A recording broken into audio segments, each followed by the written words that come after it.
A report by Human Rights Watch says airstrikes by the North Atlantic Treaty Organization, NATO, in Libya last year killed dozens of civilians, including women and children.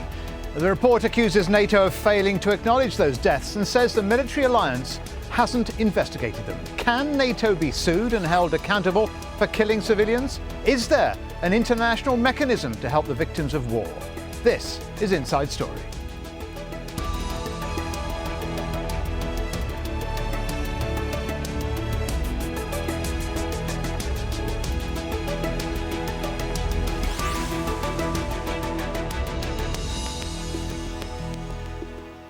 Hello and welcome to Inside Story. I'm Stephen Cole. A leading human rights organisation is accusing NATO of failing to investigate the deaths of dozens of civilians in Libya last year. The people were killed by air attacks designed to push Muammar Gaddafi out of power. The report by Human Rights Watch examines in detail 8 separate NATO strikes. The attacks killed 72 civilians, including 20 women and 24 children. NATO says it conducted the air campaign with unprecedented care and precision and to a standard exceeding that required by international humanitarian law. Well, Human Rights Watch says it has evidence that there wasn't a clear military target at 7 of the 8 sites mentioned in the report. The group called on NATO to investigate those attacks and to report its findings to the UN Security Council, which authorises the military intervention in Libya. But NATO says it's now looked into each credible allegation of harm to civilians and confirmed that the attack sites were what it calls legitimate military targets, selected in a manner consistent with the UN mandate. So, can NATO be sued and held accountable for killing civilians? To answer this question, we're joined by our guests. In London, David Mepham, UK Director of Human Rights Watch.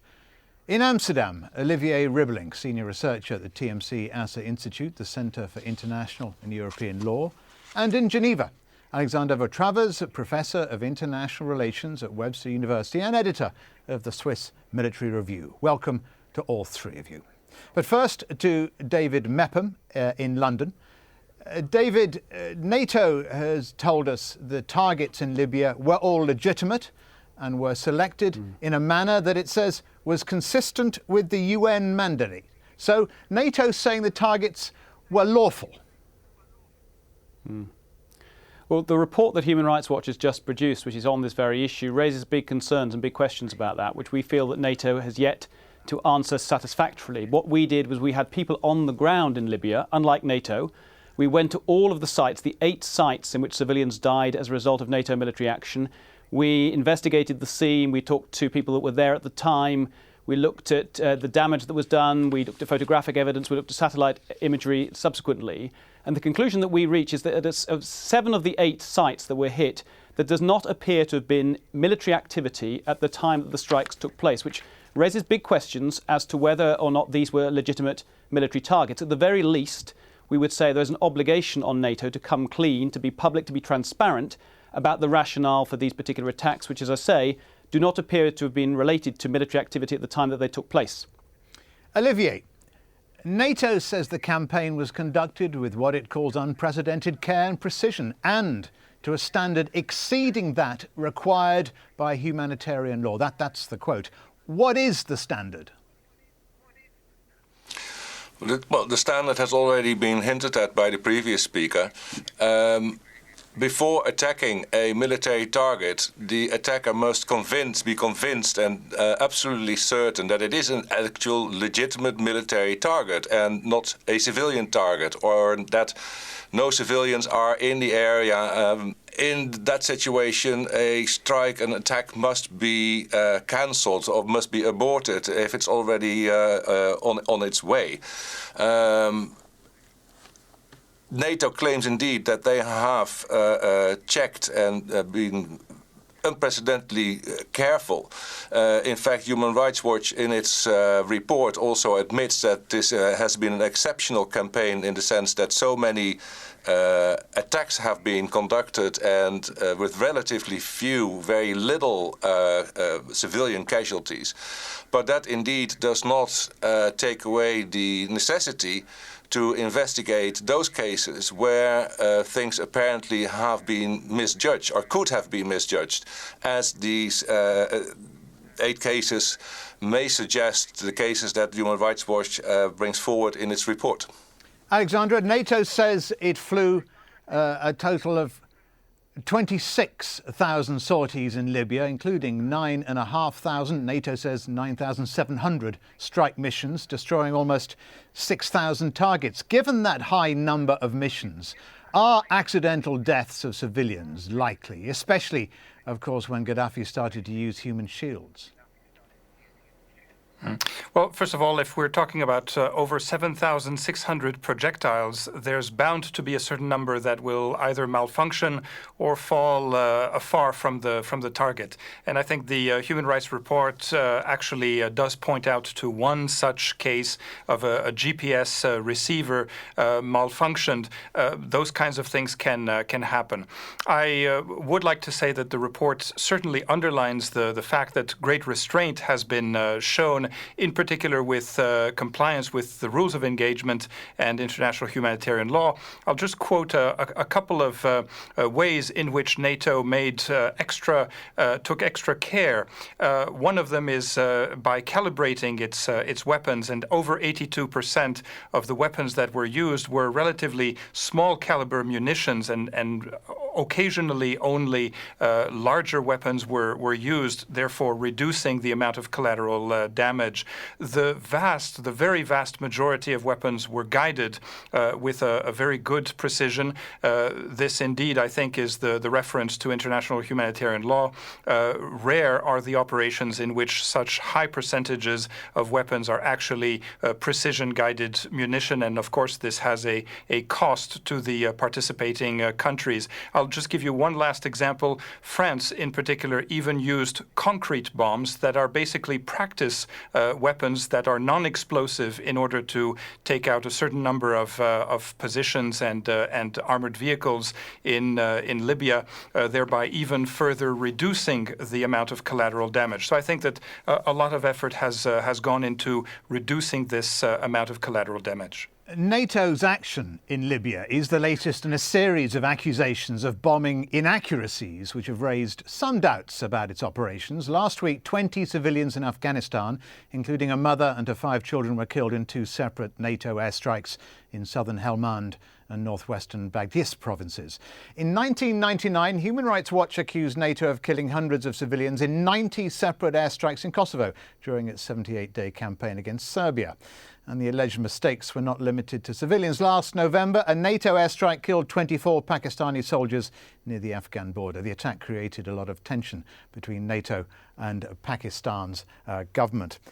So, still tension between NATO and Pakistan. But back to Libya. Oana Lungesco is NATO's spokeswoman in Brussels. Oana, because NATO flew so many missions in Libya, thousands of missions, 9,500 strike missions, does NATO feel that, to some degree, collateral damage will be inevitable in those conditions? We flew indeed over 9,700 sorties in a campaign which lasted 7 months. And that campaign was carried out with great precision, with utmost care. It was the first campaign in history where only precision-guided munition was used. In any military campaign, the risk to civilians, unfortunately, can never be zero, but we did our very best, as much as we could in human and technical terms, to minimize those risks to civilians. And at the core of our mission, which had a United Nations mandate, was the protection of civilians.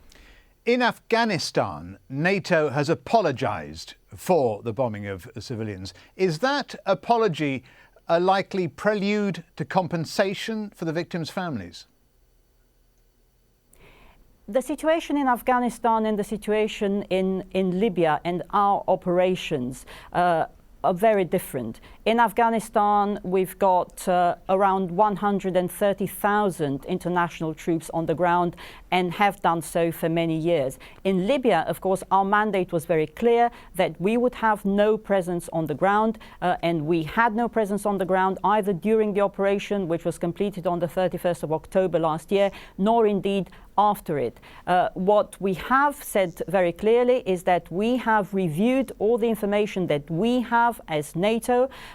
Some allies are still continuing to review the information that they have, and we have communicated very clearly all the information we had, much of it had to be declassified, to the international bodies that have been following the aftermath of the Libyan conflict. That information is in the public domain, and moreover, importantly, we have communicated very clearly to the Libyan authorities that we stand ready to help and cooperate with them in whatever review they deem necessary into such incidents. So is that saying that NATO will investigate the incident in which 72 civilians died in Libya?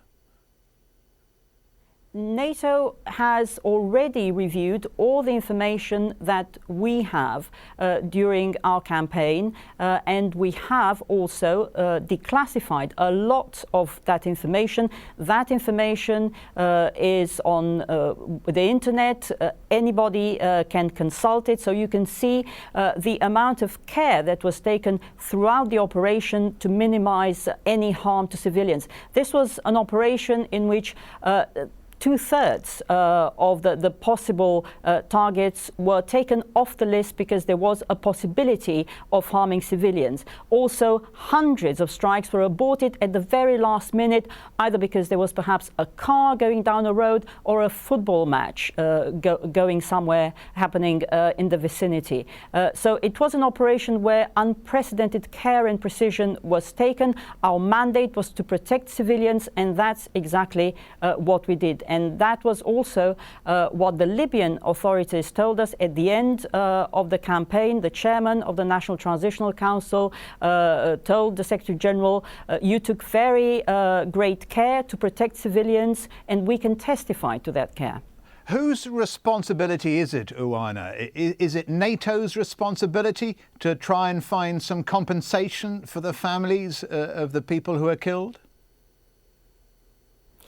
As I said, we stand ready to cooperate with the Libyan authorities who have communicated to the United Nations Security Council that they intend to review any incidents where civilians may have been harmed. As we fully cooperated with the International Commission of Inquiry in Libya earlier this year, which concluded that NATO had conducted a highly precise campaign with a demonstrable determination to protect civilians, we stand ready to work together with the Libyan authorities going forward. Afterwards, it is their country, and the mission that we conducted was to protect countless of lives and also to make sure that Libyans would once again have full control over their future and their country.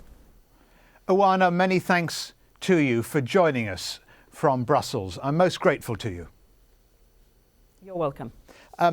David, almost half the number of fatalities died in one incident in the village of Major Maya, 160 kilometres east of Tripoli. 34 civilians died in that incident. What conclusions did Human Rights Watch come after that?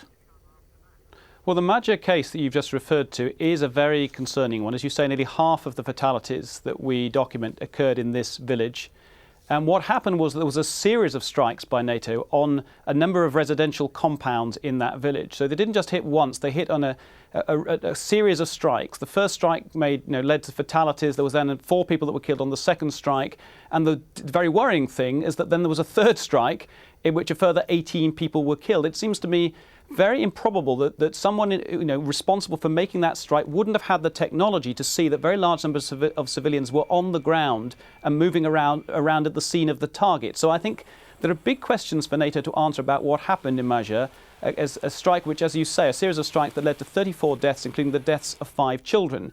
Now, what Human Rights Watch has done in our report is to actually name those 34 people. What NATO has failed to do up to this point is to either go there and actually investigate on the ground, as we have done, or to come up with some alternative figure of its own. If it thinks that 34 is not right, then tell us what the figure is. Or presumably the other possibility is they're saying that somehow these 34 people were connected to Gaddafi's forces. If that's their argument, then they should present their evidence, because The evidence that we have, that was meticulously put together on the basis of extensive interviews with people on the scene, was that these were 34 civilians. They were not Gaddafi fighters, they were civilians. And I think there are big questions for NATO still to answer. Olivier, is the big question here accountability? In other words, who is NATO accountable to? Good question. NATO, of course, is an international organization, intergovernmental organization with member states. And as we have seen, for example, after the Kosovo bombings in 1999, Serbia could not bring forward claims against NATO, but had to do so against 10 NATO states when they went to the International Court of Justice. So in that sense, they will investigate or can investigate or start proceedings, whatever, against the individual NATO states that have participated in the bombing campaign in Libya. NATO, as an international organization, is bound to have immunities before national courts, especially the national courts, of course, of the NATO member states. So that is a problem. But if I may come back to what was said before, Mr. Alexander already indicated the care that several countries have taken to minimize the casualties. The problem, of course, is always how to make the decisions. A distinction between legitimate targets, military targets, and non-legitimate civilian targets is extremely crucial. But in some situations, in exceptional situations, military necessity may overrule even the possibility of having casualties. Despite, of course, there's always a proportionality issue, and these are the these are the main difficult issues. decisions. Of course, these are the difficult decisions yes, being the very taken difficult during decisions during before, wartime. but also later. But what I'm trying to get at is legal responsibility here. I'm talking about accountability. I'm wondering, could you ever foresee a time when anybody in NATO is referred to the ICC? That would only be possible if such a person, for example, would have the nationality of an ICC member state, a state that is a party to the ICC statute. That could perhaps in a given situation, but of course only when the prosecutor of the International Criminal Court decides that such is necessary. And then again, the Security Council, which its specific mandate in Security Council Resolution 1970-1973, the Security Council, according to the ICC statute, would also have the possibility to stop such an investigation. Alexandra, we talk about the rules of engagement, and we know that very precise weapons are used whenever possible. So when civilians get killed, would you basically say that's a mistake? A mistake. Let me say that we've heard a lot of very important things, and one of them is certainly the different principles of international humanitarian law. We've heard of the principle of discrimination, the principle of proportionality and military need. Lower to that echelon, we have operations orders that may come from NATO or may come from member states, and essentially what these orders, or if these orders are at fault, the responsible party will be the member state. And so are the rules of engagement that you just mentioned now. These rules of engagement are essentially drafted by the member states, and therefore the jurisdiction is a national jurisdiction. David Mepham, we've just heard from NATO, who's told me that it's ready to cooperate with the new Libyan authorities. Does that satisfy Human Rights Watch? It doesn't, actually. I was in an exchange with the NATO spokeswoman this morning, actually, on a different programme, and I said that I thought the NATO argument was frankly a bit feeble, if not disingenuous, to say that NATO can't conduct an investigation because it doesn't have people on the ground, and it doesn't appear to have asked the permission of the new Libyan government to go and investigate at the sites. I mean, if Human Rights Watch can actually go to these sites and carry out investigations, why is it really beyond the wit and the capacity of NATO to do that? And to say, well, we're waiting on the Libyans, and if the Libyans ask us, we will provide information, doesn't strike me as defensible. I mean, basically, NATO carried out these attacks. It did so under UN mandate, that's true, but NATO, it seems to me, has an obligation to investigate to see whether or not civilians were killed unnecessarily as a result of its actions. And it just doesn't stand up to say, we'll only do that if the Libyans want us to do it. I think NATO should be requesting proactively the opportunity to investigate for its own purposes as well as everything else, to actually know what happened as a result of its strategy. You would think that NATO would want to learn those lessons if mistakes have been made in this particular case. Alexandra, you want to come in? Yes, I just wanted to say that I'm extremely sure that these investigations within NATO and within the member states are taking place. There's a process for this. It's called battle damage assessment, and I'm sure that every country that has participated in these efforts is really looking or investigating at every one of these mistakes, alleged mistakes, or errors of functioning of the munitions, of the weapons, in order to improve. If we look over a period of 15 or 20 years, several people have talked about Kosovo. Well, we have come a long way since Kosovo. So I'm sure that all of these studies are taking place. I am just not sure that the result of these studies and lessons learned will necessarily be publicized, because they may put in jeopardy a certain number of people on the ground. Well, the current theatre of Sorry, war could I come in? Could I come in? Sorry. Yes, could I come in on that point? Because actually, that's not what NATO is is saying. NATO is saying they can't verify. The NATO spokeswoman this morning said, we can't verify civilian casualties because we don't have the mandate to be on the ground. So she's saying something slightly different, which is not that these investigations are taking place. She's saying we don't have the mandate to do that. What she told Al Jazeera is that she has handed documents over to the Libyans, and she's willing to take part in an investigation. But I want to talk about the current theatre of war, Afghanistan. After being pressured by the government there, NATO and the US military apologised to the families of Afghans killed this month in coalition airstrikes in 2 villages. A statement from NATO's International Security Assistance Force said, "Unfortunately, the preliminary investigation into these events have determined that our actions have resulted in a number of deaths and injuries to Afghan civilians." NATO added, "The coalition takes full responsibility for these tragic and regrettable incidents, and we will meet with the family members of those who died or were injured to express our sincere condolences." Olivier, is that an admission of guilt? Could that lead to legal action and possible compensation for the families? Well, that depends. It has been mentioned several times already. There can be mistakes, there can be legitimate mistakes even, when the decision has been taken on valid grounds, but that the result of that decision, the result of the strike in this case, turns out to have dramatic effects in the sense that there are many civilian casualties. It may have been a pure decision mistake on somewhere in the process, in the preparation, in the decision on what the intelligence gives on how to do it, what to do it with, etc.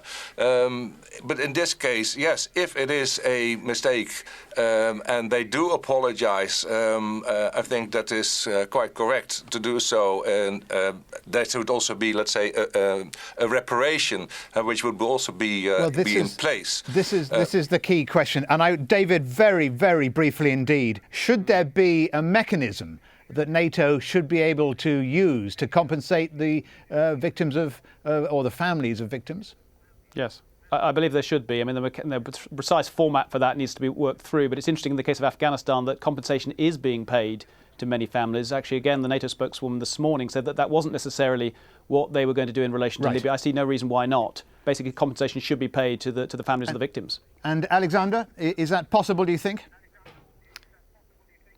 Yes, I will just say that the situation, post-conflict situation in Afghanistan is substantially different from the situation in Libya. The overarching principle is, this is not about winning the war, it's about winning the peace. Alexander, thank you. And thank you to all our guests in London, David Mepham, in Amsterdam, Olivier Ribbelink, and in Geneva, Alexandre Vautravers. Questions about bombing inaccuracies will keep being asked for as long as war is fought primarily from the air, which is the likely option for NATO in the foreseeable future. Thank you very much for joining us on this edition of Inside Story. If you want to send us your feedback, just email your thoughts to us at insidestory@aljazeera.net. Thanks for watching. From me, Stephen Cole. Goodbye.